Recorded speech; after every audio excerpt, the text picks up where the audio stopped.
نروح لقصة حامد حمدان. حامد حمدان حتى الآن منقطع عن التدريبات مع بتروجيت، خلاص، اللي بالمناسبة هيلاعب الأهلي وديا يعني.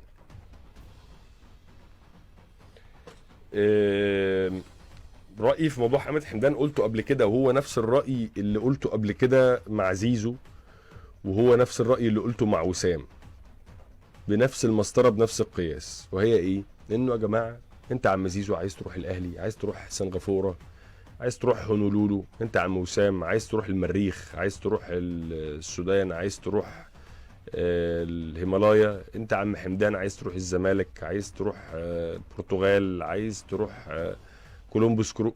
كل لعيب له الحق انه يرغب في انه ينتقل الى اي نادي هو عايز يروح، بس الى ان يبرم هذا التعاقد بشكل رسمي يلتزم ببنود التعاقد للنادي اللي هو موجود فيه.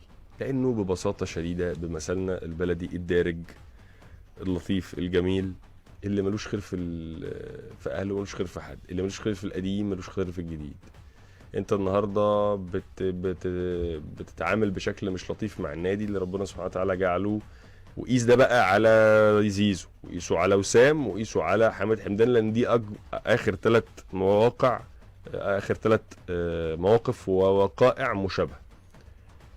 انت النهارده النادي اللي كبرك وربنا سبحانه وتعالى جعله سبب ان انت فاتح بيتك وخير عليك مادي ومعنوي، لازم تراعيه لغايه اخر وقت. هتقولي اصل هم مضايقني، اصل هم ماشي يا معلم، اعترض واثبت حقك وخد موقف، بس وانت ملتزم ببنود التعاقد بتاعك. فلو جينا بقى اتكلمنا لحامد حمدان، حامد حمدان لغايه دلوقتي منقطع عن التدريبات مع بتروجيت.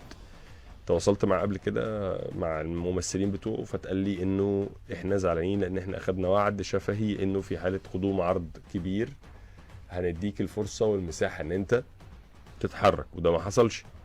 متضايقين لان كان في تساهل من اداره بتروجيت مع رحيل احمد رضا للاهلي، وده ما حصلش معانا. فاحنا حاسين ان في تعنت مقصود ضد حماد حمدان.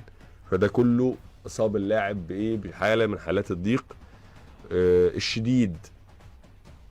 ورأيي ليه وجهة نظر تحترم، ولكنها ايضا لا تنفي انه اللاعب لازم يكون ملتزم مع ناديه. وارجع واقول كلامي اللي بديت بيه، هذا الكلام طبقه على وسام، طبقه على زيزو بنفس القياس. هتلاقي ان كل حد فيهم بشكل او باخر في موقفه لم يتعامل باحترافية بشكل او باخر مع المكان اللي المفروض كان يتعامل معاه بمنتهى الاحترافية لحين تحديد بقى مصيره.